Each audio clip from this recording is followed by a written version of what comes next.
네, 안녕하십니까. 가양교회에서 17년째 신앙생활 중인 신보영 성도입니다. 긴 시간 동안 매일매일 새롭게 저를 만나주신 하나님과의 추억이 너무 많아 어떤 것을 나누어야 할까 기도하던 중 공동체와 소속감, 리더의 중요성에 대한 은혜를 함께 나누고 싶어 특별히 대학청년부 소속으로 간증의 자리에 서게 되었습니다. 현재 저는 가양교회에서 영아부, 30여선교회, 대학청년부에 속해 함께 예배드리고 있습니다. 지난 17년간 가양교회 담임 목사님과 교역자들뿐 아니라 성도님들의 실제적인 삶의 모습을 통해 소속과 관계의 중요성에 대해 많은 것을 느끼고 배우게 되었습니다. 지난달 동생이 앞서 간증하면서 예수님을 만난 후 달라진 저의 모습을 보고 하나님에 대한 궁금증이 처음 생겼다고 했는데 왜 그런지 알 것 같습니다. 예수님을 만난 후에 저는 잘 웃고 무엇이든 해보겠다는 긍정적이고 도전적인 태도로 에너지 넘치게 살아가지만 그 이전에는 사실 잘 웃지 않고 누군가와 관계를 형성하는 일에도 냉담한 사람이었습니다.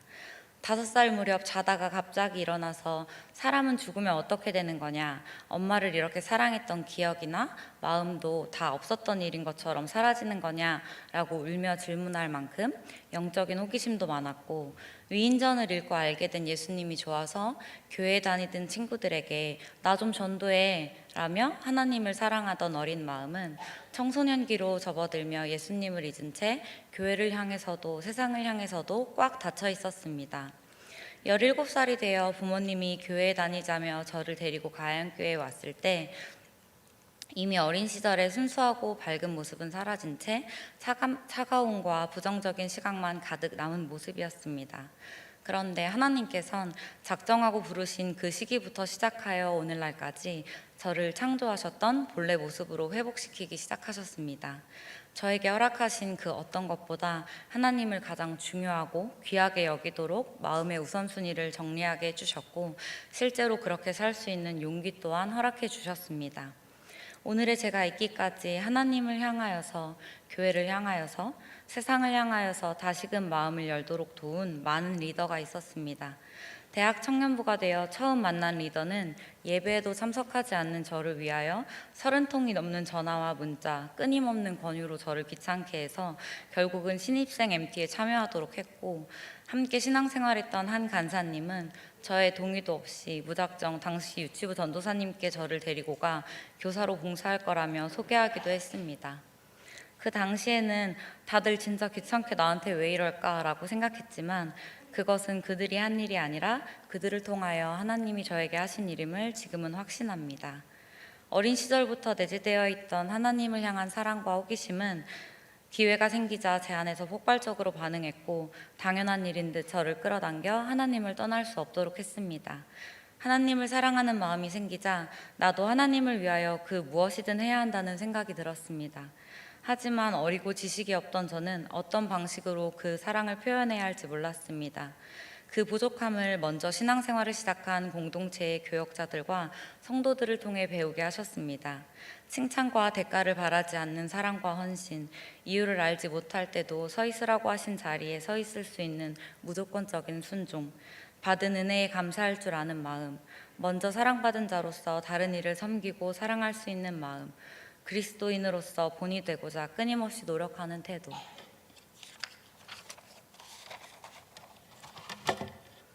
17년이라는 긴 시간 동안 저를 다듬어 나가도록 함께 해주시던 교역자들과 성도들은 이 자리를 떠나 하나님이 허락하신 다른 삶의 자리로 가시기도 했지만, 저에게 선한 영향력을 주었던 이들이 떠났음에도 한결같은 신앙의 태도를 유지할 수 있는 것은 성도들을 위해 누구보다 뜨겁게 하나님을 향한 태도가 어떠해야 하는가 솔선수범으로 보여주시는 담임 목사님 덕분입니다.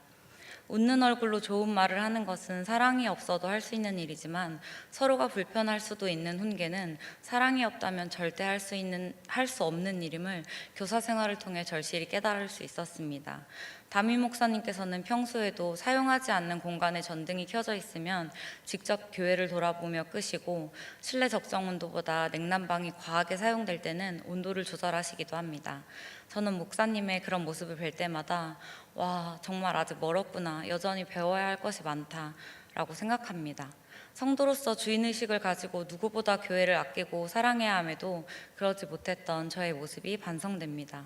누군가에게 지시해도 될 일을 직접 하시는 목사님의 모습을 뵐 때마다 존경과 애정을 느끼고 더 잘하고자 하는 도전을 받습니다. 결혼 이후 한참 만에 참석한 대학 청년부 예배에서 교육부 목사님을 보았는데 담임 목사님과 똑 닮은 모습으로 사역하시는 모습이 신기하기도 하고 웃음이 나기도 했습니다. 성도들의 사랑과 인정을 바라기보다 하나님 앞에서 옳은 것이 무엇인가 고민하고 신앙의 성장을 위한 직원도 솔직하게 할 줄 아는 그 정직한 모습에서 담임 목사님을 뵙는 듯한 마음이 들어 자꾸 청년부 예배에 참석하게 되었습니다. 결혼하면 청년부 예배에 참석하지 말라는 규칙이 있는 것은 아니지만 어쩐지 눈치가 보여 참석하지 못하던 예배에서 제가 해야 할 역할을 느꼈을 때 저의 전체적인 신앙생활이 한 번 더 끓어오르는 계기가 되었습니다. 직장에서의 경험이 더 많은 언니, 누나로서 청년들에게 도움이 되어야겠다는 생각이 들었고 평신도로서 하나님이 최우선순위인 사람의 모습이 어떠해야 하는가를 삶으로 증명해야겠다는 도전도 생겼습니다. 하나님께서 여전히 이 공동체에 나를 필요로 하신다는 생각에 소속감과 애정도 느껴졌습니다. 교사로서 아이들과 함께 생활하다 보니 성인인 교사에게 배우는 것도 많지만 또래 관계에서 자연스럽게 습득하는 것들이 훨씬 많다는 것을 경험할 수 있었습니다. 청년들과 함께하는 시간 안에서 저와 청년들도 함께 성장하며 배우기를 소망합니다. 하나님을 아무리 사랑해도 여전히 저는 늘 부족할 것입니다. 하지만 담임 목사님으로부터 흐르는 영적인 흐름은 부목사님들과 전도사님들, 성도님들 모두에게 서로 영향을 주며 함께 성장하도록 이끄실 줄 믿습니다. 그래서 더욱 우리 교회를 위해 섬기고 헌신해 주시는 담임 목사님과 교역자들을 위해 기도합니다. 사랑으로 양육해 주셔서 감사합니다. 마지막으로 이 자리를 기회로 고백하고 싶은 것이 있었는데 옛말에 스승의 그림자도 밟지 말라는 속담이 있는데 예배 후에 성도들에게 인사하시는 담임 목사님을 뵈면 뒤로 살짝 몰래 지나간 적이 굉장히 많았습니다. 그게 목사님을 피해서 숨고 싶다거나 반갑지 않아서가 아니라 하루 종일 얼마나 많은 말씀을 하셨을까. 굳이 반갑게 인사해 주지 않으셔도 사랑해 주시고 기도해 주시는 거 다 아니까 나라도 한마디 수고 덜어드리고 싶다라는 생각으로 그랬던 것입니다. 가양교회 성도들 모두가 교역자분들 많이 존경하고 사랑하고 있으니 지금처럼 예배 중에 졸지 마라, 스마트폰 보지 마라, 집중해라, 애정 담긴 훈계로 하나님께 다가갈 수 있도록 도와주시기 바랍니다. 목사님 화이팅! 감사합니다.